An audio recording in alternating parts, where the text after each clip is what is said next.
Hello, everyone. My name is Alex, My name's Louis. and welcome to another episode of the Ideas Matter podcast. We're back at you with another one after a bit of a break while we're both busy with uni. And we have something a bit out of the ordinary for this episode. We have an interview with Epoch Philosophy. Now, Louis, could you tell everyone who Epoch Philosophy is?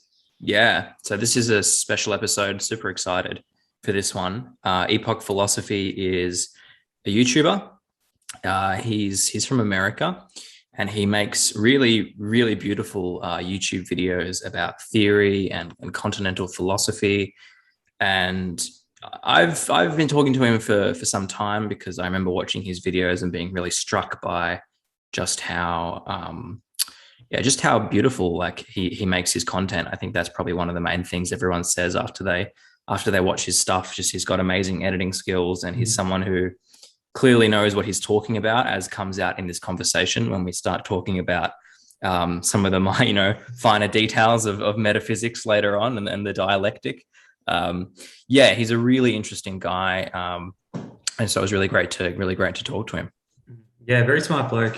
And I just want to plug his YouTube channel as well. Like, really, you should go check that out if you're interested in the kind of things we've been talking about, because he does, as Louis said, these like very nicely edited videos that go into a particular book or a particular thinker and explain what can be incredibly dense and daunting to read continental philosophy. Like his biggest video, his in terms of views, is on Slavoj Žižek's The Sublime Object of Ideology. It has like over 125,000 views. And it's just really well done. Like I'd read the opening first couple of pages of Sublime Object of Ideology a few times and just thought, I don't know what's happening here. But after watching Ian's video, he really does a great breakdown of it. And he does this for a lot of different philosophers like Heidegger, Adorno and Horkheimer, Lacan. So if you're interested in the kind of things we've been talking about, and particularly on the continental side of philosophy, he's well worth a check out. Yeah, absolutely. I think that's probably one of the most impressive things about him is his ability to read really dense texts like Zizek's work without not being someone who studied that at university. Like you'll hear very short into our interview him saying that he studied politics and history, but he's capable of picking up a text on Zizek which draws on psychoanalysis and continental philosophy, and then understanding it well enough to be able to explain it to other people. I think that's very impressive. But yeah, so check him out on YouTube. He also has a podcast, and he's also, of course, on Instagram and Twitter. And we'll put the links to all his social media platforms in the episode description. So don't worry about that. Yeah, I hope you all enjoy the podcast. Peace. All right, so Ian, welcome to the podcast. It's great to have you. Just to get the ball rolling, why don't you just tell us a little bit about yourself, where you're from, what you studied in uni, and how that like led to you starting the YouTube channel. Yeah, so I guess thanks for having me on, fellas. So yeah, I guess so I just graduated from university like last year, or no, this year, this May, this last semester. So I guess it's kind of weird. I talk about it a lot, but I kind of talk about it a lot because it's strange. But like, obviously, my YouTube channel is about philosophy, continental philosophy, and theory, and some political theory mixed in. But I never studied that at university. I studied political science and history. But I suppose I really like I kind of took those fields very seriously. And in taking those fields seriously, it's kind of easy to understand its shortcomings. Like I say it's easy to understand, but so many people in those fields don't. There's a lot wrong with like especially political science. History is much better, but there's still some things wrong with history, I think. And I noticed virtually all the things that were wrong with both of these fields were kind of like a little bit like easier or better approached within philosophy. I think, especially like more, I want to say like more like 20th century philosophy. I think that's whenever a lot of people say is like that's when philosophy got bad, but I'm pretty sure that's like really reactionary, like I don't know, like Lockeans or whatever. But I got really into critical theory and stuff like that. I'm like, okay, this is a much more fruitful way looking at for looking at larger sociological and political issues. Um, and from there, I guess it spiraled, and I've always been kind of like creatively brained, like, but I never did a lot of art. I played the guitar, but I never had enough time to dedicate all of it, so I just decided to start like I was like, you know what? I'm gonna do something. I'm gonna make some videos about stuff, and I just made like videos about stuff. Like my first video is about Elon Musk, and it's not really about philosophy. And then afterwards, I just started making more and more, and then it started getting geared towards more philosophy. And I guess that's where I'm at now. I thought it was fun. No, fair enough, man. I agree with you about like political science and history. Like my study background was philosophy and history. So, and I took a couple of political science electives. I remember this one subject I had. It was a political science subject called Democracy in Decline. And it was looking at all these cases around the world where liberal democracies are sliding into illiberalism or authoritarianism.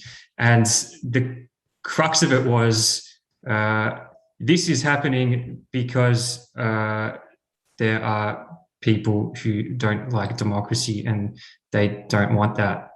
Okay, thanks. It's like, that's like, come on, man. Like you need a bit more of a thorough understanding of like the ideas behind that than That's just it. saying, no, it's just going away just because like it kind of is, man. Like that's That just that what is people kind of the do. basis. What you just said, that is sort of the basis of political science. It's literally that. It's like the most stupidly vague surface level stuff. And it also, it is hands down, like even historians would agree with this. I talked to people in my history department. They're like, oh yeah, political scientists are fucking horrible. So I majored in history and political science, and started to really get more into history at the end of sort of my degree 5 year path thing. And it's horrible. Like it's so rabidly ideological, and it's Mm. all within the same vein of sort of ideology and politics that seem to just exist in these little like pockets of and the pocket that it exists in is like 15th century, or like more like 16th. I don't know, like the 1600s. It almost like we haven't been able, I talk about it sometimes, but we haven't been able to escape Locke to like any degree in academia, especially like social sciences. Like it's like everything is still like the most dumb fucking version of empiricism. And at worst, right, like I don't hate empiricism, like that's not like, I don't hate Hume or anything like that. That's okay, like it's fine. I don't moralize that. What the problem is whenever you apply it to like politics and act like you're doing something so radically objective, like it's so stupid. And that's what they do. They're like, no, we apply the scientific method here, and we record data here and there. And then like half the time, even though they actually probably did it, like they actually applied the scientific method and conducted some sort of research, there's still usually some pieces that are left out of context that don't make any sense. And then the other half, like reading research articles myself, the scientific method isn't even there. It's just all aesthetic. It's really bizarre. It is a bizarre field.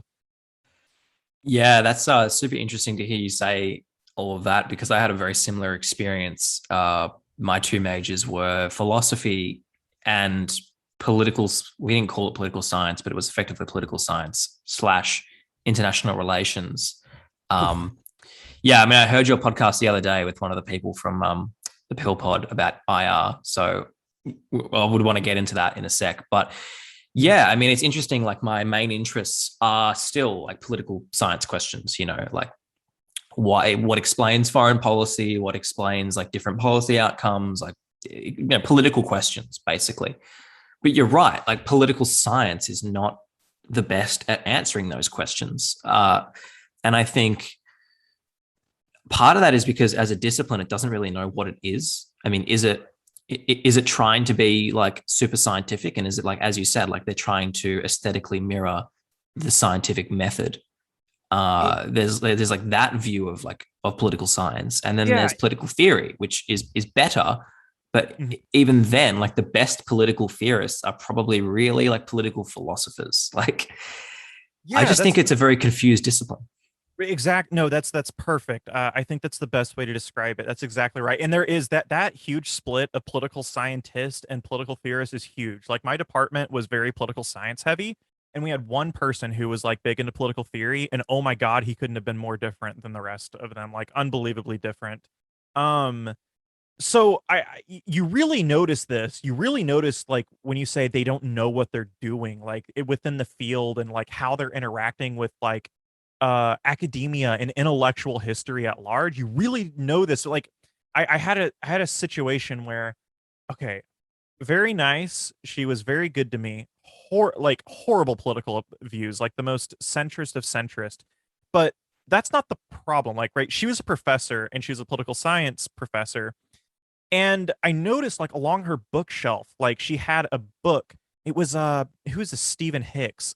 What is like postmodernism or like whatever? Like you guys know who Stephen Hicks is? He's the Jordan Peterson like loves this dude. Like he sucks his dick any minute like he can.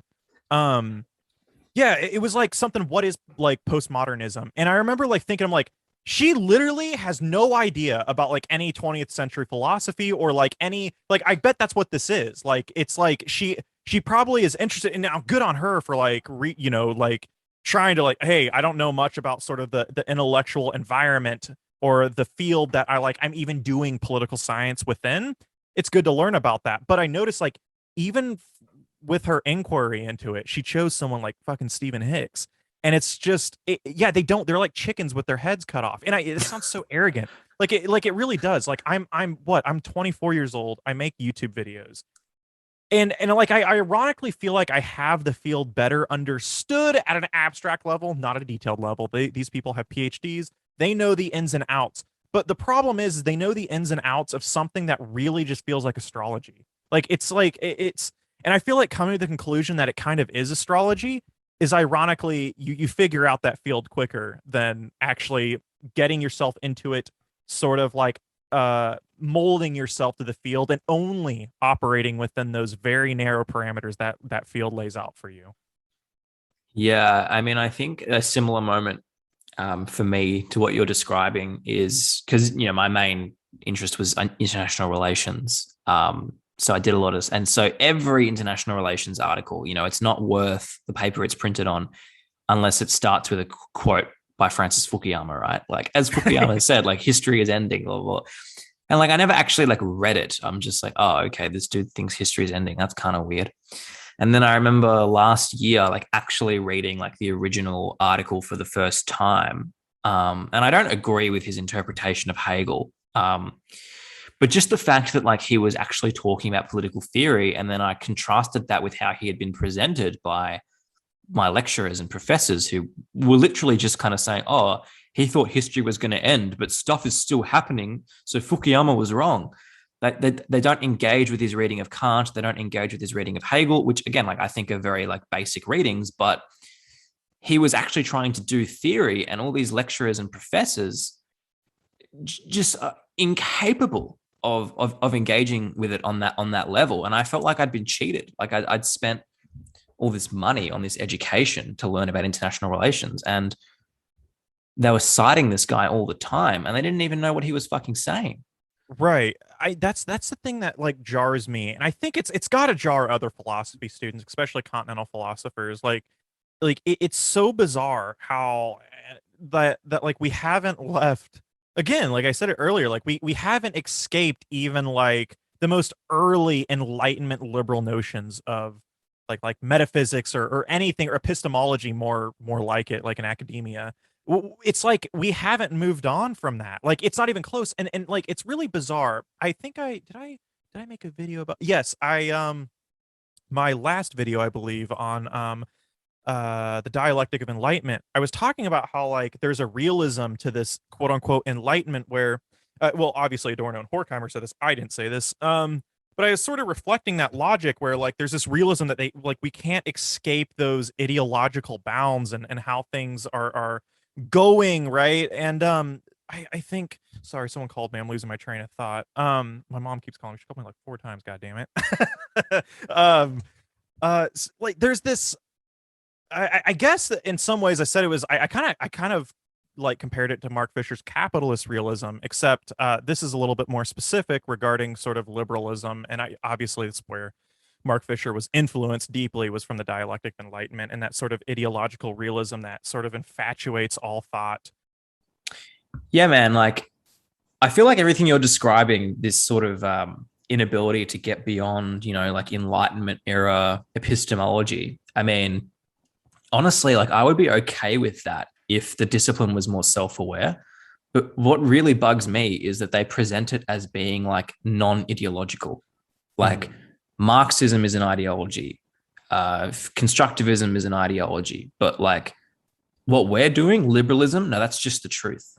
That's just like objective rationality. All those other people, like they're doing ideology, and like we're all Zizek fans here. Like that is what, ironically, like the irony of that statement is like that is peak ideology when you don't like see your own ideology, right? But that's what really fucked me off about the discipline, because you'd get all these like professors just thinking that they were doing like objective analysis of the world, but what they really were doing was just like unself-aware liberalism. Right. And I would, sorry. no, that's okay. I was just going to say, like, I would respect it if it was like open liberalism, but the fact that they just don't know that that's what they're doing really like jars me the wrong way. Right. And like you were saying, like they're just doing, just like really dumb liberalism. And it's like, I don't like, I look, I don't moralize liberalism in a lot of ways. Like it's not that I hate liberalism. It's just, that's the worst kind of form of liberalism, right? And it's the exact form of liberalism that I think critical theory really started to pick at. Is it becomes this almost now he doesn't say this a lot. I know people will say this, and they will say this, but like Adorno and Horkheimer, there's like a subtext in their text about liberalism sort of being the height of sort of bourgeoisie ideology. They don't actually say that, but oh my God, the subtext is completely there. And I think that's right, but I almost feel like it's like not reflective of liberalism in some respects. So like again, I think liberalism, even in its best form, just still has a lot of problems. But like I appreciate people who really engage with sort of liberal ideas. I think ironically, the best liberals are like, I think today in like academia or sort of intellectual quote unquote, like I don't know, like whatever you want to call it, like yeah, pretty much just academia, like people like Matt McManus from the Pill Pod, I think, and even Victor Bruzoni, who I had on my podcast earlier. I think these people are like probably the best examples of like liberals. And they are kind of trying to like sort of I present a sort of liberal socialism to the public. And a lot of people really fucking hate that. Me as like not a liberal, I don't hate that at all. Like I'm totally fine with that because I think there still is like a lot of continuity with like, yeah, like because like socialism isn't something innately Marxist. Like I like, for example, I find it Noam Chomsky is one such example of someone I find that is like clearly is a socialist, but I don't really think he's a Marxist. Like he's like in the best way possible. It doesn't mean he's necessarily a liberal. I don't exactly know.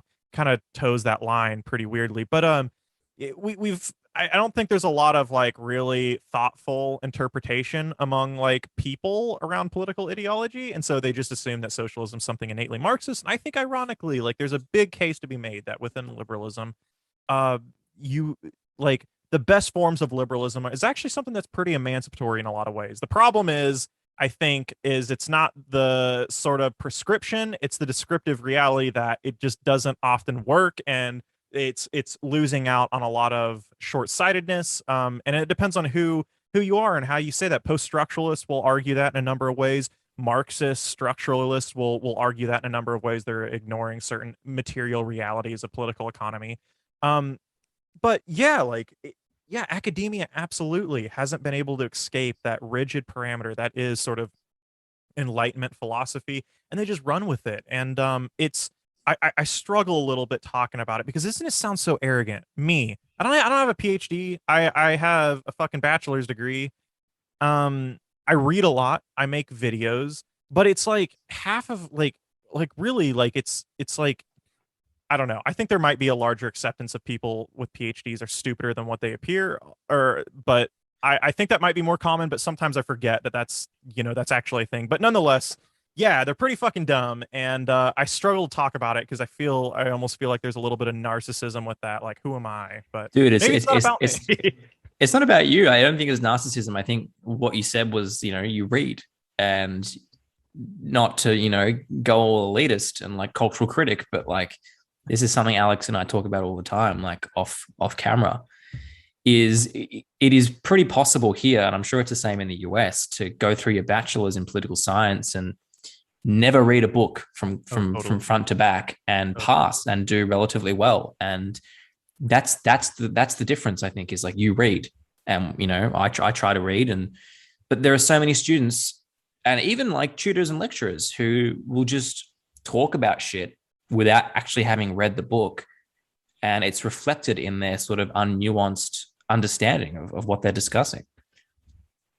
Yeah, no, I think so, dude. Yeah, I, yeah, I noticed that like that is probably the best way to describe it in some ways. Like it's as simple as people just simply don't read. Even people who are okay, might get a little spicy here. I don't talk shit about other content creators, and I'm not going to talk shit about them because it's totally understandable. But I notice like even people who are interested in sort of like intellectual history, or they're interested in philosophy, they still don't even like interact with it. So I've noticed I've had a lot of people in my community, and I like from the videos that I've seen, I think he's on point about like a lot of sort of the material conditions of the world, how it's gonna, like what's going on. But I noticed something. What's his name? Ugopnik. I noticed that like, do you know who that is? Ugopnik?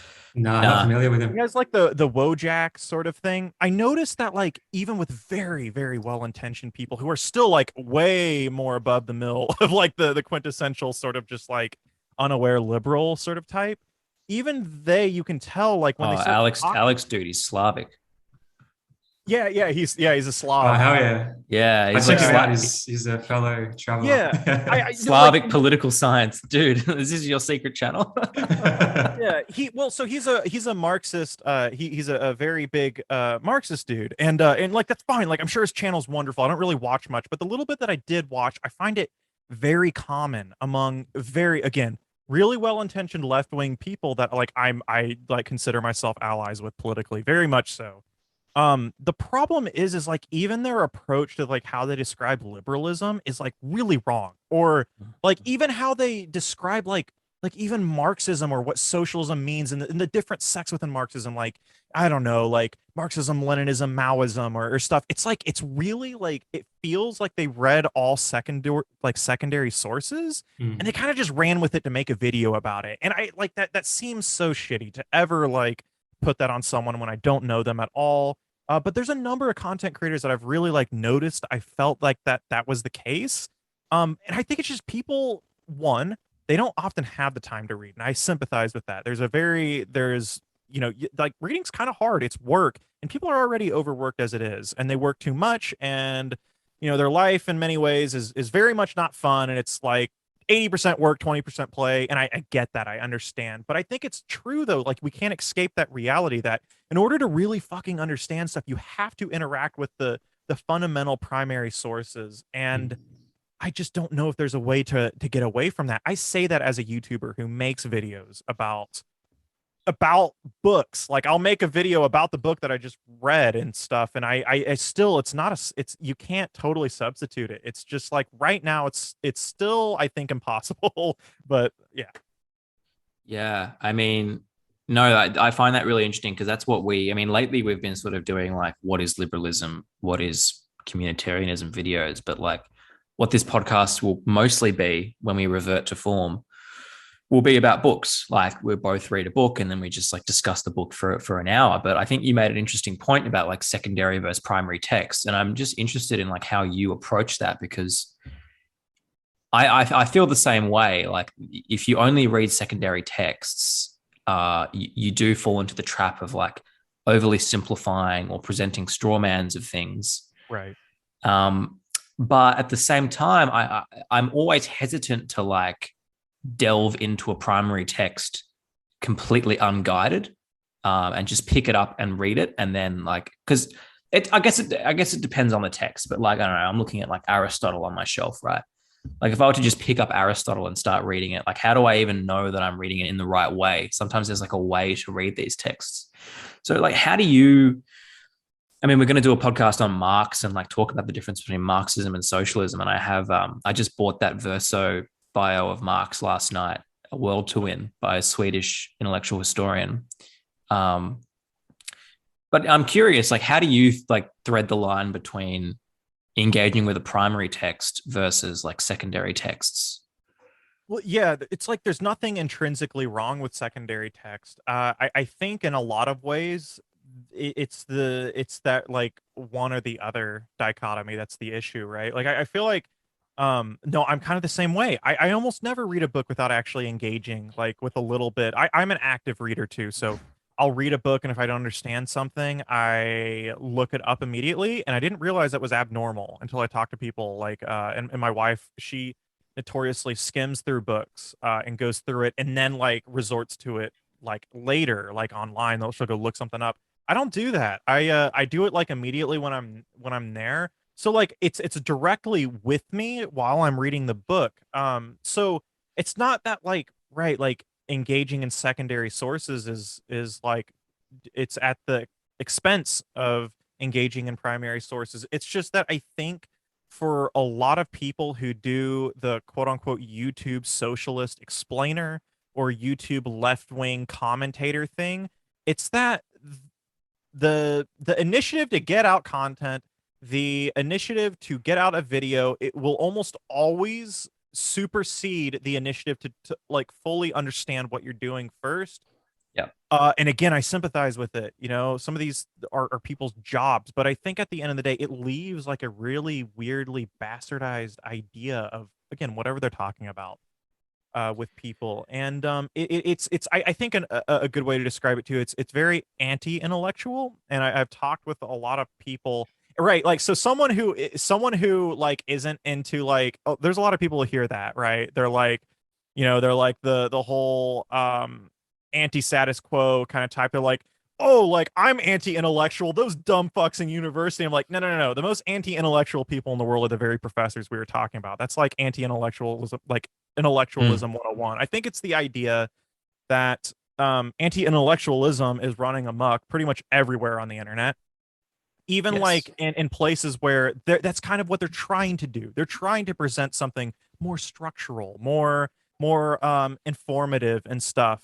And but it's ironically sort of it's subverted because you can't, again, you can't find the time to read. It's just too difficult to engage with primary text. And I think there's a material argument, like an almost Marxist argument to be made about that, right? The same way Adorno and Horkheimer talked about how education is supplanted and or real art is supplanted within the workforce in the United States because one, it's not profitable, and two, people work all the fucking time.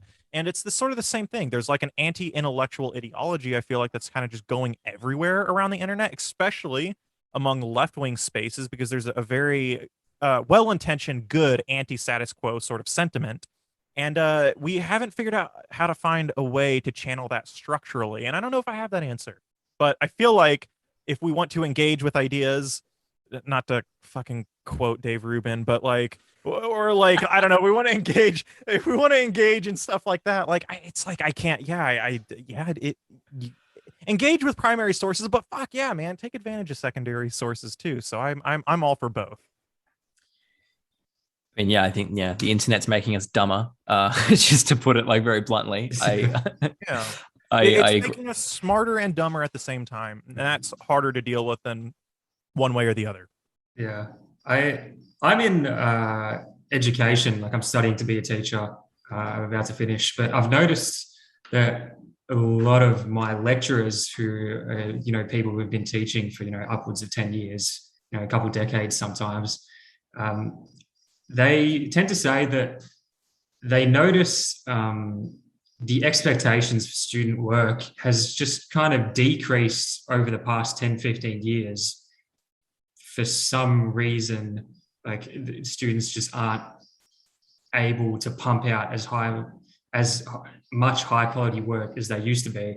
And they didn't seem to indicate why they thought that was, but I think the spread of just, instant access, internet, like instant gratification sort of shit. Like, you have your phone on you all the time, or like it's easier to go like browse through like fucking like Google or like Wikipedia to find information about something rather than like reading, cracking open a book about it. Like, of course, on like for an adult level where people actually have to work, it's like, yeah, fuck, fair enough. But I don't know, man. It's kind of like a bit depressing, and yeah, it just doesn't bode well for me that on a student level of like high schoolers, expectations have fallen just because, all rounds there's less importance placed on, actually reading shit. Right. Yeah. Yeah, that sucks. I didn't quite know that. I granted it might be a little bit different in Australia than it is in the US, but our education systems are much different. In the United Yeah. States, I'm pretty sure it's much worse too. But at the same time, like if that's the case in Australia, I'm sure that's likely the case in the United States as well. I don't, yeah, man, that's really depressing. Do they have any ideas exactly as to why that is? Uh, Look, I'm a bit of a fucking Luddite, so my idea is fucking internet. But I think a lot of it as well is just like increase in standardized testing over like the past however many years. Like standardized testing really kicked off in Australia maybe like 2 decades ago.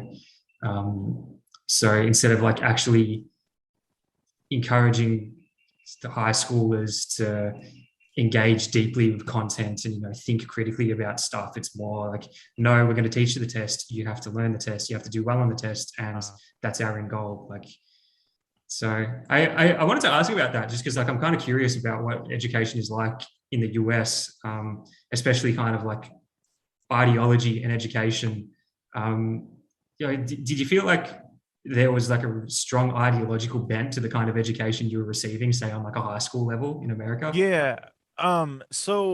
Yeah, like it's really weird. We've had in the United States like discussions about like critical race theory being in high school. Oh my God, that is like so far from the truth. Oh, like you don't talk about. I wish it was talked about in high school, even if say critical race theory was some like I don't know, actually something bad, not what right wingers say that it is. Something that was like really bad or whatever. And I almost still wish they would have talked about it. My feeling with high school, my feeling with high school is that everything was just so you don't talk about anything. Like nothing happens. Like you talk around subjects as Mm, to not to engage in anything that might pierce the veil of anything that's sort of political mhm, or something that's critical of like social norms, like how things interact today. That's literally how high school education is. It's the most boring dumb fuck shit ever. It's yeah, that's the best way to describe it. You don't really learn much in high school. You just learn or you like learn about and around things. Like yeah. that may not be the case with something like mathematics, like even science, like biology and stuff. You learn the content there. It is especially true for things like social sciences, though. Like it's unbelievable. It's like like a lot of people would probably say, like, yes, there's a huge sort of American nationalist bent to how things go on, how they discuss and say like government classes, but I didn't even get that. I really didn't. It was almost the most pacified the most pacified discourse of like everything. Like I could almost feel like when we were talking about psychology, one of my psychology teachers brought up the Frankfurt School, and that's how I first heard about the Frankfurt School. And he literally never talked about the Frankfurt School. So he brought them up. He's like, yeah, then the Frankfurt German people, they were like, yeah, like around World War II, this and that. And that's it. I'm like, oh, okay. Okay. Obviously, at the time I didn't, but like, looking back, I'm like, oh, yeah, there's a reason why he could only go into so much detail about the Frankfurt School. And that's how American education really is. I feel like it's unreal. They think that there's some like right wingers think there's some like sort of progressive or, um, sort of political discussion in the classroom. No, there's none of that. It is so painfully dull. It's terrible. Education here sucks in every way. But I don't how is it in Australia? Was it the same for you guys? Um, I find that it kind of depends on where you're at, yeah, in terms of schooling. Like there's a massive divide here between private schools and public schools and the kind of education you receive. And also within public schools, like if you're in like a wealthy public school or if you're in like a working class Wow. public school.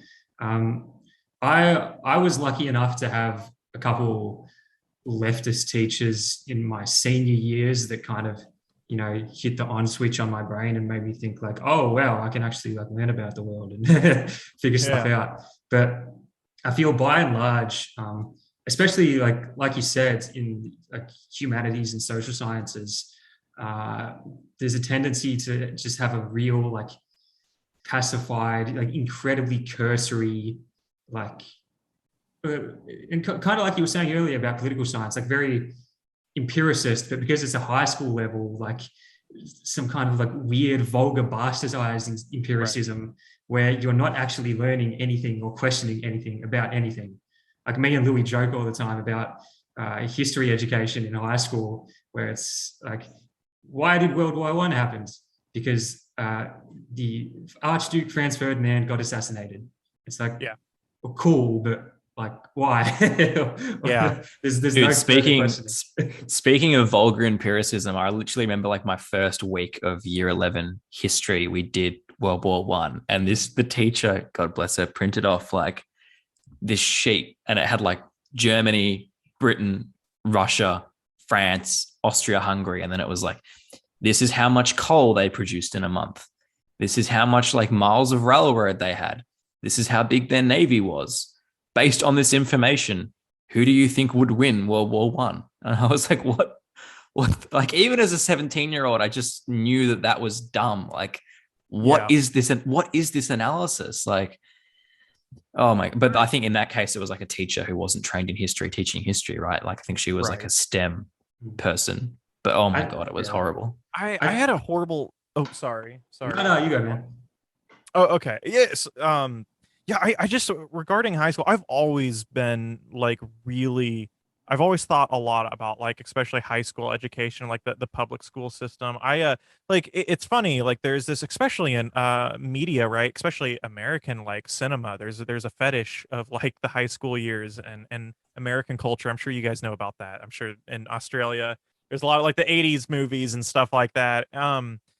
Like some of my most miserable years was in high school. Like, oh my god, it's I don't even know. Like that's why I was so like I absolutely hated high school on every single level. It's like one, it's already alienating to go like 5 days a week, like 8 hours a day. Like it's just hard to wake up in the morning to do it regardless. And then on top of it, while you're there, it is the most mundane, stupid shit. Where like I said earlier, it's not, we would talk about something. They don't talk about anything. They talk around things. They talk about the peripheral of something. And like I even like without being able to truly elaborate on the extent or what exactly was happening in high school and the structure of education, I understood there was something really watered down and stupid about it. And I was miserable. Like I made terrible grades because I was never interested. Like I felt like a fucking loser like all the time. Like I barely I mean like I like relatively barely graduated high school, and that's why I was like impressed when I went to college, and I did okay in college, right? Like um and I liked it. Like it's that there was an actual structural like investigation into whatever field or subject matter, you know what I mean? Like it's a totally different realm, at least where I was from. I'm sure you guys have a bit of a better system, and it's probably not quite that bad. I've heard that in other areas in the US it's not as bad. I've heard some like for example, I grew up in a pretty rural Missouri. That's the best way to describe it. It's like yeah, I just grew up kind of in a rural-ish community. Not a ton of people there. And I think the education system sort of reflected that and the funding. Like for example, we never had one philosophy class. There was never philosophy. We had a psychology class, and that was crazy enough, but it was not required. Other schools, and like where I live in Kansas City, Missouri, right in the heart of the U.S. And around there, like some like really wealthy counties and areas, they would have things like philosophy and all these other classes. So I'm sure it really is dependent on where you grow up and where you receive an education. Mine was just horrible. I'm sure that's probably the case in Australia as well. Is it? Yeah, I mean, I had a very interesting experience because Alex and I went to school together from primary school and then the first 2 years of high school. And then I moved schools and I moved to a public school, but it was a public school that you had to sit a test to get into. So where we call them selective entry high schools. Mhm. And the educational standard at that school was just vastly different. And I feel like I really lucked out. I mean, I remember like in year 9, so that's like what, 15. Also, just to clarify, we call high school what you would call middle school and high school. Like that whole thing Yes. is high school Okay. to us. Yeah. Yeah. Yeah, sorry. So from like the ages of 13 to 18, that's all high school. We don't have like we don't use the term middle school. Um, so I guess you could say like I did middle school with Alex and then I did like high school at this other place. And I remember in like year 9, we had this English teacher who would like, she wore this belt and her belt had Marx, Engels, and Lenin on it. And Are you she would like, serious? yeah. She was a member of the Socialist Alternative at Melbourne Uni, I later found out, which Oh, explained quite a damn. lot. But she would just like, she wouldn't even, I didn't think she was teaching to the curriculum. I think she kind of just threw out the curriculum and she would just like make us watch Media Watch, which is this weekly program on the ABC, which is like our BBC. And it's just this guy like going through the corporate media and like pointing out every time they lied. And she would just make us watch that every week. And she just like trained us unknowingly to be critical consumers of Oh, that's of awesome. capitalist media. But I didn't know that's what she was doing at the time. But years later, I was like, oh fuck, that was like one of the best educational experiences I could have got. And then in VCEs, where that's year 11 and 12, our final years, I did history and we did the Russian Revolution. And the history teacher was like an actual Marxist. So we did like Marxist theory, like what is historical materialism, like, and then we did the Russian Revolution. So I really lucked out, and also because everyone at the school had to sit a test to get there. So I'm not saying like everyone was smart, but it was kind of like education was valued, and if Right. you were smart, it wasn't like something that was like needed to be hidden. Whereas I felt like you probably had a similar experience in middle school and high school. You kind of like, if you're into things, if you're interested in stuff, it's like, oh, you're a nerd, you're lame, you're not Right. cool. And it just becomes so alienating. So I didn't have that experience and I loved it. But at the same time, I'm like, well, what about all the kids left behind in the public school system? And like these select entry schools and these private schools just like suck out the good teachers, suck out the engaged students. And then the people left over just get an even shitter education. So it was good for me individually, but like, is it good for society? I don't know. Right. That's wow, yeah. That's so crazy. That was totally not my experience, but I've talked to people who've been to other high schools and it was a little bit more like what you talked about. Yeah, I think yeah, where I grew up definitely was a little bit lower middle class for sure. Um and yeah, I guess the schools district kind of reflected that. It's uh, yeah, on education, it's weird, right? Because there's always the question of like, because there's so much wrong still with the university system and how it operates. But I'm always like, I'm not eager. I'm never eager to defend universities. Like, if anything, I critique them more than I talk good about them. But or sorry, we were talking about high school. Like, I guess now I'm talking about like uni, right? Like after high school, that kind of thing. I people talk about how education's going to happen in the future and stuff, and I think they talk about like, look, what makes this like sort of university styled system, like a structured education, what makes that better than say a person who teaches at uni teaching on YouTube, or like um I suppose like another content creator who really knows their shit, who's also probably, well educated within the academic system. That seems like, I've had a lot of people argue that they're like, that seems like such a better system, because in our current society, which is very true, like university is very careerist. It's very ideological. Like, it almost in a way, actual education does take a back seat. And I think they're right when they say that. That's still true. But it's like the one thing I still defend about like the current the current structure right now is that it simply still is better than, say, the internet and YouTube. It still is. I say that as a career YouTuber. Like, I do this for a living. Like, at this point, I say that as someone who, like, I've been my entire life on this thing, and I still cannot replicate like the university sort of like education and that orientation, because it's like, I think what you talked about, I think like you and being with other students and that sort of setting, there's a sort of social atmosphere that is there, um where that is not present on the internet, and it sure as fuck is not present in the way we do public school.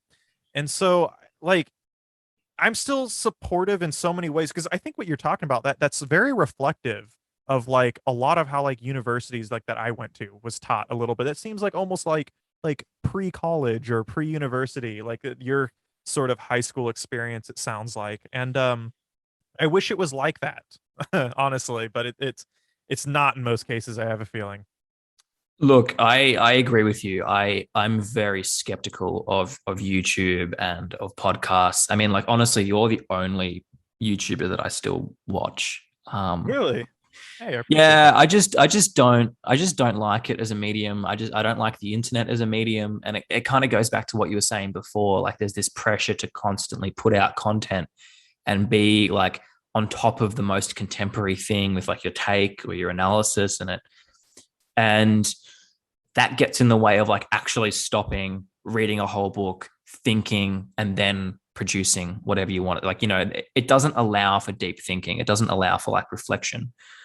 Whereas I think ideally, I mean, the university system it doesn't really do this that well at the moment because of like the neoliberal turn where you just basically have to publish or perish. But like the way it should be is like you should be like a securely employed academic who doesn't feel this like time pressure to just publish, publish, publish. You can actually stop and think about something. And then when you feel like you have something good to say, then say it.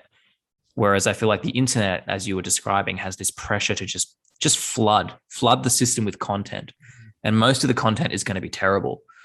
So yeah, I agree. I do still think that university is better. And, ideally there's also like an element of quality control, because it's harder to get away with like talking about something without having read the book. I mean, obviously that doesn't work in all cases, as we were saying earlier, but yeah, I agree with you. Like the university system is still better, but it needs massive improvement, right?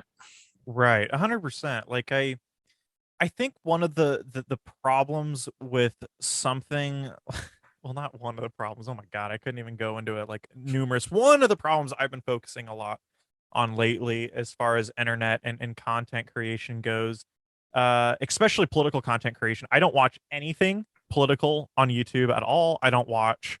All YouTube is to me is almost always entertainment. It's hilarious. I watch all, like, I have so many people ask me, "Hey, did you see so and so's video?" I'm like, "Nope." I watch the only philosophy I watch Plastic Pills. I'll occasionally used to listen to Acid Horizon when I was at university. That's a podcast. They're really cool dudes. I would occasionally listen to them, and that is it. Everything else I watch. I love music. I love synthesizers. I watch gear videos on like music gear and shit. I watch video game videos, and that's it. But ironically, I feel like that's exactly how you should probably use YouTube, because the problem that like political discourse is it's just that, like, it's just fucking discourse. And like what I mean by that is that like we've sort of accepted that like people like, oh God, the channels like Secular Talk, Crystal Ball, like these left-wing like we read news articles and we give you objective left-wing interpretations of shit. I find that so fucking stupid half the time, because it's like, look, like they're probably right about a ton of stuff, but I think the most revolutionary idea ever that never gets talked about, it's not that revolutionary. It's, I'm sure this is kind of common sense in some ways, but the if you want to pierce a system, if you want to pierce the status quo, you don't do it by talking about it. Ironically, engaging in a discourse, even if you are antagonistic to the status quo, it reinforces the status quo to begin with. You're like allowing that system to exist in the first place by simply fucking just simply talking about it all the time. You were legitimizing it as it goes. And so I feel like that is the entirety of sort of quote unquote left wing Marxist, socialist, whatever it is, emancipatory political content. Is this just quote unquote discourse? And I don't give a fuck, and no one else should either. It's a horrible idea at actually like engaging in things, and it's always very bad. It's like always packaged with personality, right? Like people love Kyle Kalinske. People want to worship a person at the altar. I think ironically, people like the Gravel Institute do a really good job because there is no personality there. It's not necessarily what they're doing is discourse. There's an artistic tonality to what, say, the Gravel Institute will do, and there's a sort of more an educational, like, sort of foundation there, and that's why they have people from universities come onto their thing. Someone else that I think, even though I've watched some of their videos, like, and I think it's a little bit watered down, but again, I'm a philosophy nerd, so I'm always going to say that, and this is not their fault. But the how they sort of aesthetically mold their quote unquote discourse is actually kind of clever. Have you seen the YouTube channel Second Thought? You know who No. that guy is? No, I He's haven't like a heard of left it. wing dude. You would never guess he's like a huge Marxist dude because his entire channel is like branded like not no hammer and sickle anywhere to be found. There's no like nothing. His videos are like we are going to talk about like why capital like it's like he has a very professional aesthetic. It's hilarious. I think it's the funniest shit ever. But I think stuff like that works. You don't get your point across by staying within the same form of fucking symbolism, by wearing a fucking shirt with a hammer and sickle or Che Guevara. And I think that's like all political content really is it's like a building up of subjectivity and identity, and it's just discourse, and I'm so fed up with it at this point. I can't stand it. Like, I can't. Yeah. Yeah. I don't know. I don't know so much about Kyle Kalinske. I find him kind of cringeworthy, but Well, of course, yeah. They I, yeah. I, I, I do love Crystal Ball for reasons unrelated to the quality of her analysis, but we won't. Oh yeah, sure. But that actually like segues quite nicely into a question I did want to ask you, right? Because you mentioned like discourse kind of just perpetuates the system. I why theory? Because our generation has so many like press climate change, insecure work, like our generation in so many ways is fucked, and like the immediacy of our problems is really confronting. So I'm wondering, like, I mean, this is a problem that a lot of like I think the left has this trap where it just tends to fall into like intellectualism or like faux intellectualism and just theorize about things. So I'm wondering, like, as someone like yourself who's obviously very concerned with like practical political problems, why do theory, and how do we like engage with politics in a way that is actually going to make a difference? So I think so I think sometimes it's easy we dichotomize, like we separate politics and Mm, theory. I think theory is one of those rare, sorry, excuse me, I had to burp. Um ironically, theory is one of those things where like politics isn't like nothing separate. No, like I think that's the rare thing about theory. There's nothing that is the like off the table in regards to theory. Like this is why it's kind of a joke on Twitter. Like you'll see like analytical philosophy people like just just making like I don't know these long paragraphs on Twitter about some weird logic problem, and you see continental philosophers talking about cum and fucking like banging people and shit. It's like, but it's totally true because it's like there's like an openness to like how I think like people who are into theory and like how theory is approached is that it has to engage within everything like for it to like work. And so I think theory is a little bit special where there isn't like such a cutoff point with politics engagement and like actual interactivity. Like I'm pretty sure like it's all like theory has never had like a set definition, right? I think that's one of the things that's kind of funny is like no one can completely agree what theory is, but I think the consensus among like philosophy, like a lot of philosophers, like theory is like almost like a really interactive philosophy that is interdisciplinary, and I think that's the best way to describe it. So um yeah, like I suppose you can theorize, I suppose you can, but like I think I would share the view with like say someone like Louis, I think this is Louis Althusser who said this, that like in order for like say revolution, like like real political engagement, there has to be theoretical like rigor. but it's so hard for us, I think, in some ways to grasp that, because I really think that we live in such an anti-intellectual moment at the moment, where like we look at things like political activism and like theory or like philosophy as something so radically separate that like we can't even conceive of any, like it is so, or sorry, rather it is so easy to conceive of a problem of theory versus activism. um so yeah, I guess that's my take. It's like the question itself hinges on a sort of unique anti-intellectual ideology that we are living on. And I think the problem, it like there isn't such a radical separation of actual general activism and theory itself, if that makes sense. Yeah, I mean, no, that does make sense. I mean, I agree with it because obviously I'm someone who like does theory as well. But like, my concern is that, like, like right now there isn't a right wing podcast having this same conversation, right? Like, right wingers just like get out there, like they get on the streets and like they win elections. They win them 70% of the time here. They win them in America. Like, I don't know. Maybe I'm like blaming Right. the wrong thing. It's got more to do with the media, but I don't know. Do you think like the left is successful? Like, I just feel like we suck. Oh, well, yeah. Oh, no. Whether the left is successful or not, no, not really. Like, I'm with you there. I don't know if it's necessarily like, like you gotta think maybe like, it, like, okay, take the average person who engages with theory. Is that person the reason why we probably like lose elections? Like, I can't, like, no way. You know what I mean?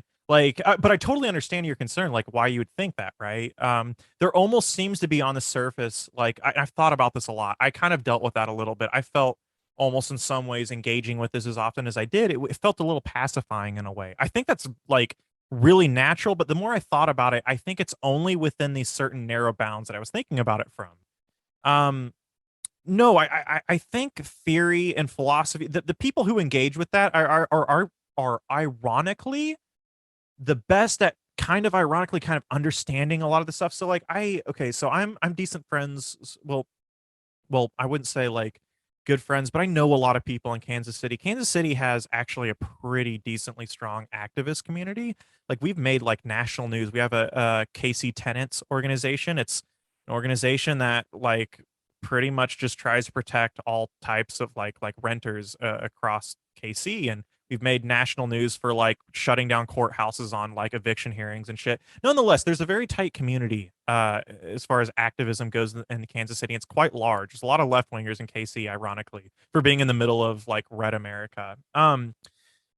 Th- there is a sort of like, I think some of the biggest problems that you'll meet with individuals who are very politically active is it's that there is almost no, it feels radically anti-intellectual. There's not a lot of huge focus. Like, a lot of these people I've met, they'll spend their times on social media talking about AOC being like a pacifist half the time. I'm like, and so I think that's like, ironically, like, this is the problem. There's no structural foundational education and understanding of how like things work, or at least the sort of playful interaction on how things potentially work, right? That's how theory is. I don't think theory posits anything that's like completely objectively 150% correct, right? And I think that's a little bit helpful, but that doesn't exist within a lot of like left wingers I know. It's that no X something, like, like, I'm just against the establishment. I'm just against the elites, and that kind of thinking, I think it just doesn't lend itself to actual good activism in the end. And this is kind of an old Marxist point, right? Like, a lot, like, I'm talking like old Marxist of like like early 20th century Marxists, is that, yeah, you can't have this sort of organization without like a sort of structural integrity on how that organization will like work, right? So I understand, like, the left sucks. We are in a shitty position. I don't exactly know what to do, but yeah, I don't know, man. I suppose if that kind of answers your question, or like, I don't know. Yeah, no, dude, I think that's good. Like, I I find it odd though how it seems to be, especially in Anglo countries like USA or like Australia or the UK, where there is this kind of lack of understanding of any kind of theoretical concern around activists or something, Whereas you look at, say, I don't know, somewhere like Europe, where it's kind of expected that an activist will have some sort of understanding of theory, and it's curious to me. I don't know why that is. Like, you'll see like interviews with activists in Europe, and they'll be talking about philosophers and shit like that, and like versus, you see like an activist in, say, like America or Australia, and their concern will just kind of be like immediate empirical stuff. Right. I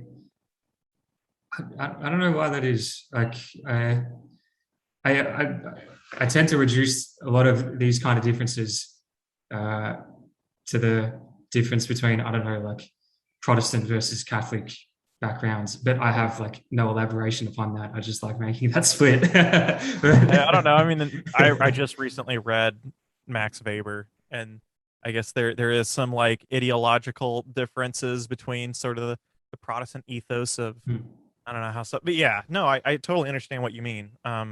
Yeah, I think that one of the biggest, I see that's a massive problem is it's like, like activists are so fucking radically disenfranchised, and they've been activists, a lot of them for so long that they get like the most self-defeatist, like just constant cynicism, and they don't know where to direct that.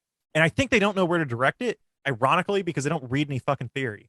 Or the only thing that they do, one of the biggest things I see is like read State and Revolution. I'm like, dude, like that's not just like people think theory is just like Marxism. I was like, that's not what theory is. I mean, like some really good theory is Marxist, but like it's so much more than that. Like read State and Revolution, bro. And it's like, dude, like, I understand like why, like Lenin was great in a lot of ways. The problem is like really just to be completely frank, like a lot of the stuff that happened in the Russian Revolution, that was happening in Europe at the time, and what's happening today are very radically different.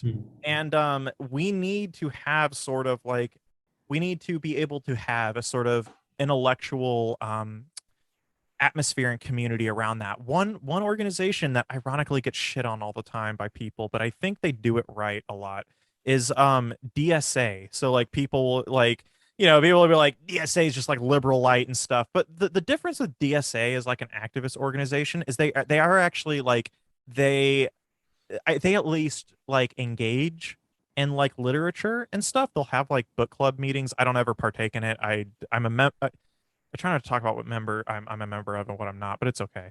Like I'm a member of DSA, but I don't really engage in that sort of thing. But they at least do that, and yeah. So I think it's just that we have a massive issue with education. There is no real education that's happening on a public foundational level. Material conditions are worsening. And that's a twofold issue. People don't have the time to get involved in community oriented things. And then two, cynicism runs amok. That can go a bunch of different ways. Your activism becomes unfocused.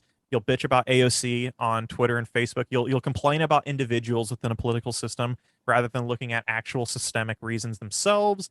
And stuff like that is, I think, the massive issue. How we fix that? Fuck me. I don't know exactly. I'm kind of convinced. I think things like mutual aid, like activism isn't totally separate from mutual aid, right? Like if anything, it's part of the same thing, but there's a different type of like, mutual aid's different than, say during the whole Black Lives Matter thing in the US and sort of just protesting and demonstrations is different than like real like mutual aid. I want to say the most impactful, like on an individual level, I want to say things like mutual aid are probably way more impactful, but I just don't know. These things are so much larger than like what either one of us could probably fathom on our own. And I don't think us, like, it's almost not up to us. Like it's really weird. Like I have this, like I think it's like very natural to want to question and ask these things. And I killed myself for the longest time thinking about how the fuck do we unfuck ourselves? And it just drove me up a wall. And I think it's like I revert back to like I really like Deleuze's interpretation of Spinoza, where he kind of talks about how what can happen real quick with even intellectual rigor is you'll kill yourself by like these affects and Spinozian terminology, like negative affects. And it ironically pacifies you, right? Cynicism, resentment, envy. Nietzsche talks about this as well. It'll run amok. And things aren't up to us, like things aren't up to like individuals. And I ironically think like like the way to sort of get past like this fuckery that we are in, I don't have the exact answer, but I think the only thing that is like halfway promising, I say halfway because it's impossible to be completely sure, but it's like it sounds corny and fucking Marxists hate this shit so much, like some Marxists, like vulgar Marxists. But it's like art, like in community and doing shit with people and like having fun, making music, doing like getting fucked up with friends. Like ironically is way more like is like way more productive than going on social media and bitching about fucking AOC or even Donald Trump or any of these people at all. Like it's like I kind of like the idea that like that Deleuze put forth through the lens of Spinoza, like these affects. We need to focus on affects and how these emotional, like the how our emotional capacity is like molded and formed, and only from then when you can like kind of, I don't like to use the term happy because it's a little ideological, but you can be happy. You can sort of be, you're ironically becoming a better person and theoretically speaking that that is influential to other people feel that, and then that can be sort of more like almost felt, right? That's how affects work in the sort of Spinozian fashion. I don't know if you guys have read the ethics or anything Spinozian like, but that's kind of like where I'm at. Like make art, have fun, do cool shit, talk like what we're doing this. Like we can ask these questions, but like I used to kill myself. I used to absolutely kill myself and like freak myself out and have some pretty rabid depression after like Bernie didn't win. After Bernie didn't fucking win the primary, like I was destroyed when that happened. Yeah, I suppose I guess that's my answer. Do art, and that can mean a lot of different things. But Yeah, man. I mean, I got my Bernie shirt on, so like I relate to oh that. hell yes. um, breaking American campaign finance laws to get that shirt. Don't tell anyone. Dude, I'm all for it. It's wonderful. um, no, but like you raise a lot of interesting points, and it just reminded me of something I heard you say in your most recent podcast episode. Look, I get the hesitation to put labels on oneself, like intellectually and ideologically. So if you don't want to answer this question, then don't. But do you consider yourself a Marxist? Yeah, so I get asked that all the fucking time. Like I always change my answer at this. I say like sometimes I'll say yes, and then sometimes like other times like no. Like I'm not. And I think that like okay, the cynical answer is no. The real answer is kind of like yeah, it's just like I ironically think okay, here's my answer to that. I'm ironically Marxist because I'm not that Marxist. And what I mean by that is that I actually appreciate the sort of Hegelian tonality to Marxism and process. And that process involves ideologically like abandoning other prior forms of like thought that is incompatible, that doesn't work, that's been ran through. And in that sense, like this is sort of a Zizekian point. Maybe I'm a Zizekian. This is a Zizekian point that like in order to be a Marxist, you abandon your Marxism. And that confuses a lot of people. I'm sure you guys kind of understand that, like that whole like the whole like in order to be a Marxist, you got to like rid yourself of the prior Marxism of the past. And that's kind of where I sit. So it's like I don't know. Like I'm not entirely sure, but yeah, like I guess I can say that. I don't, metaphysically, I don't know. I don't focus too much on metaphysics. I don't have I a lot of like I don't like negation all that much. Like, okay, I don't think the dialectic. I'm not. It's funny. Like, I know dialectics isn't something epistemological naturally. Innately, it's a very metaphysical theory. But maybe dialectics is something very phenomenological to me that I enjoy and I can apply to things like politics. But I don't think I mold well with negation. I don't know if like lack like in sort of like Lacanian terminology, which is really like rooted in Hegelianism. I don't know if I'm there metaphysically. I'm sort of a monist, I suppose. Again, I was just talking about Spinoza. I feel like I'm still kind of deeply influenced by. I kind of like I yeah. I don't know metaphysically maybe if Marxists are have to completely be in line with the dialectic metaphysically. But yeah, so and in some sense, phenomenologically, yeah, sure, I'll call myself a Marxist. In the other sense, metaphysically, hell no. Yeah, well, I mean that's probably as good of an answer as anyone could give to that question. I feel. I'm So, just like, I'm just conscious of like listeners being like, what is negation, and what is yeah. monism? Do you want to like briefly explain the negation? Yeah. So, well, that's really fucking hard too, right?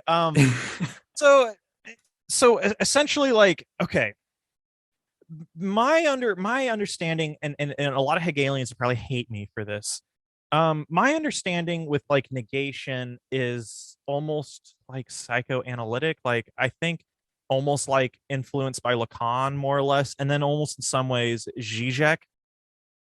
It's sort of like there is like an ontological nothingness, and from there, there's a buildup of sort of, I don't know, like the positive elements of everything, like concepts of us, meaning uh like like phenomena, like our senses and shit. But that stems from nothing, and that negation, that nothingness is like the core ontological like existence, ontological and metaphysics being like our core nature, like what truly is, and like the most, like, I don't want to trying to explain jargon here. On the fly, that is. I can explain jargon when I'm writing a script, but doing it on the fly on a podcast a little bit harder.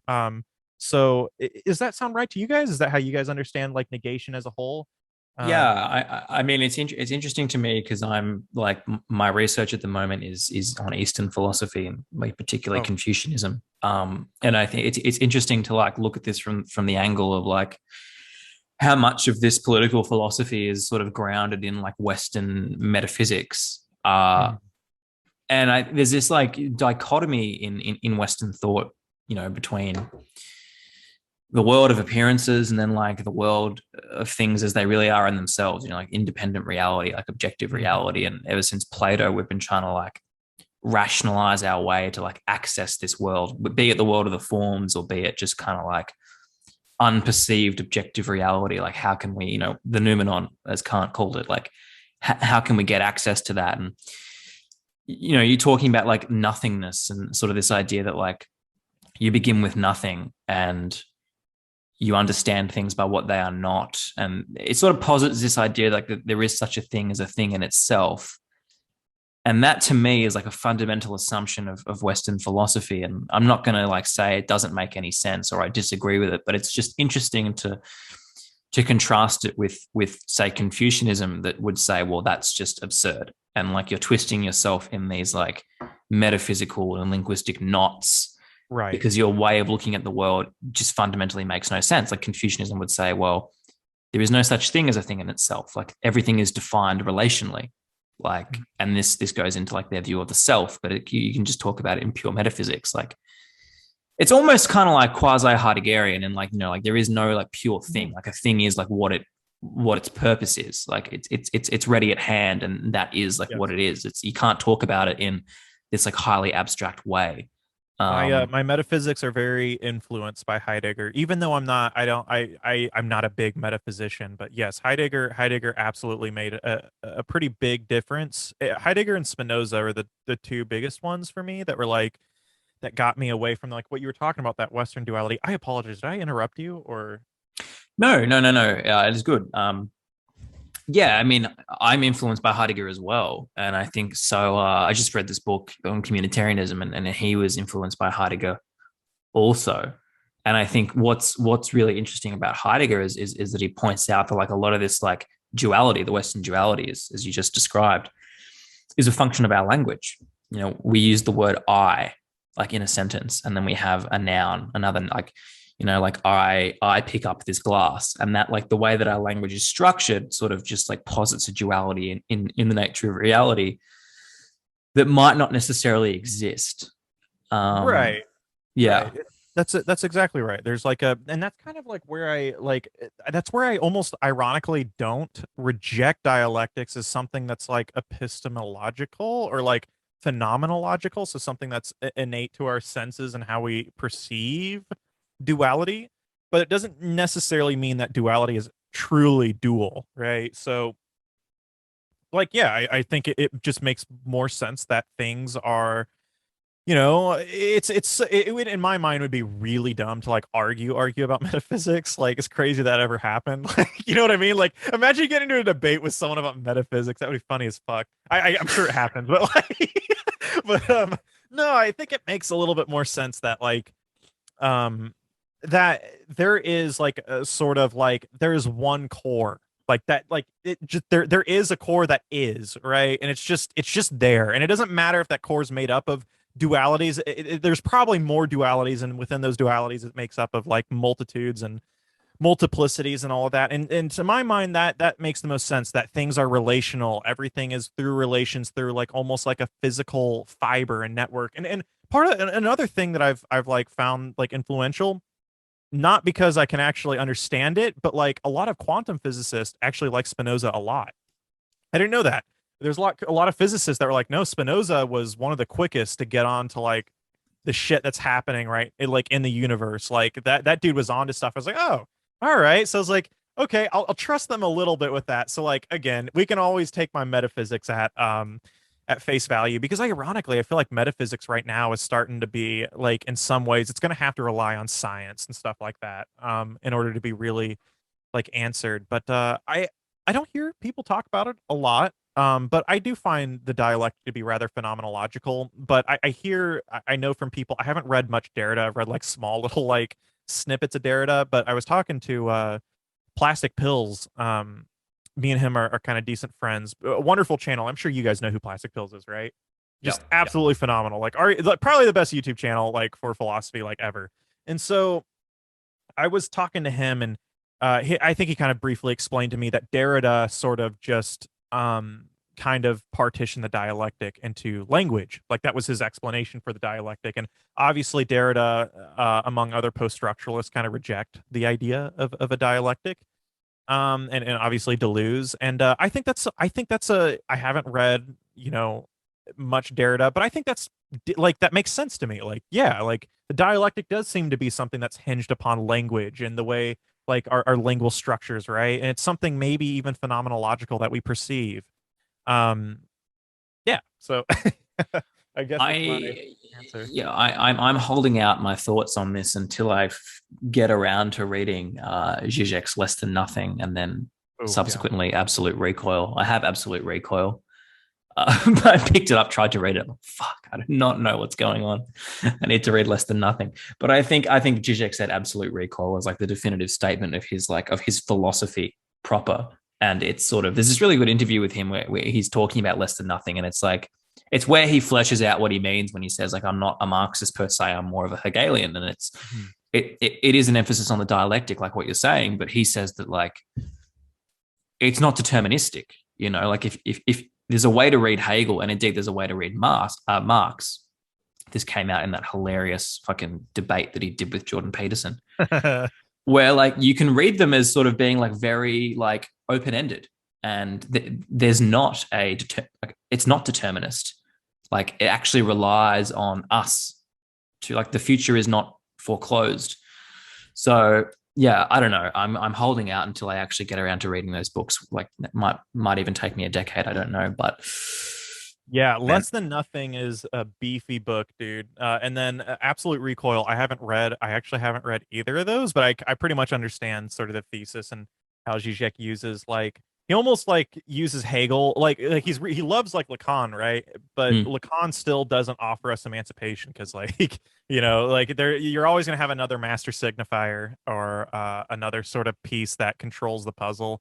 But Hegel's, of course, concerned with the Hegelian dialectical method rather is concerned with like emancipation or like a mode that could lead to emancipation and shit. But yeah, like I don't know. Yeah, like those questions are really hard. I ironically like I'm a big cultural theory guy. I think. I guess I don't even say that. I just like philosophy in general, I guess. But I do see very big short-sighted things about metaphysics. I'm I share sort of the distance some other people who are into theory have with something like metaphysics. So no, fair enough. I mean, like I did my honors year in analytic philosophy, so I think I have a predisposition towards metaphysics for good or for evil. All right, Ian, we're mindful of your time, so I'll just ask you one last question as a closer. You can be as kind of broad or as narrow as you like to be with this, but if you had to pick like one book or a handful of books that you think everybody who's interested in like philosophy or politics should read, what would you pick? Oh, that's so hard. Okay, I can't like give. Okay, I can't give one. I'll give two. Does that Yeah, work? yeah, that's sweet. Okay, I'll give. Okay, first one, probably the most broad one, is Mark Fisher's Capitalist Realism. I think that just does like a really good, like a good job of encapsulating a lot of like things in a very easy package, and it's wonderful. Like there, like I know there's some like it's like Mark Fisher's sort of like a cultural theory commentator, and it's like serves well for like introductory purposes, and so there's some like snobbish remarks with Mark Fisher. As someone who like reads a fuck ton of philosophy and has read a lot, like I still love Mark Fisher. Like that does not go away. And I think Capitalist Realism is like the quintessential 21st century cultural theory book. And then on the flip side, out of the other things, again, like we were just talking about, I'm not even like I'm a little bit skeptical of the dialectic in some regards, but I think Zizek's Sublime Object of Ideology is so good. Like it's like unreal, the sort of philosophical synthesizing that he's doing, like with Lacan and Hegel and even some Kant and Marx as well along with it. I feel like Zizek, sort of how he talks about ideology and its function, because he brings in like Lacan and psychoanalysis so much.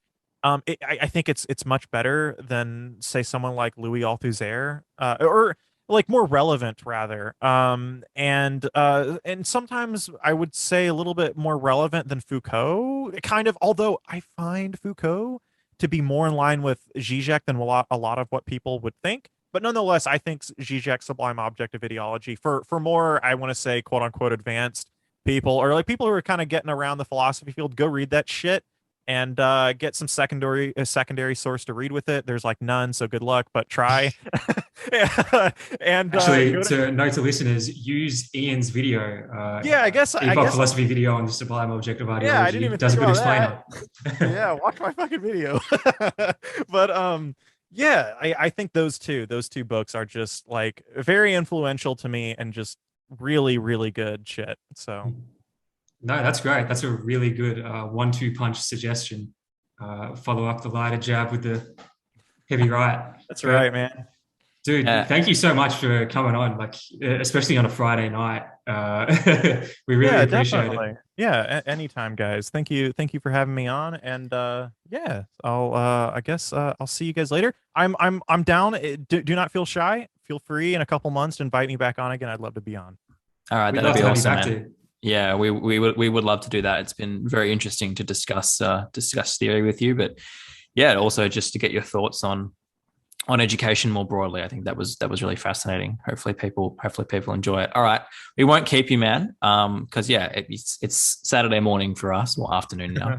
But like it's your Friday evening, so go have some fun, do what you said, and get fucked up with friends. That's the point of theory. That's what I'm taking from this conversation, right? But Tonight like, I will get fucked up all by myself, and that's good enough for me. I'm gonna Oh go yeah. like basketball and shit. But yeah, I'll see you guys. Thank you all again. right, awesome. Thanks, Enjoy. dude. Have a good one.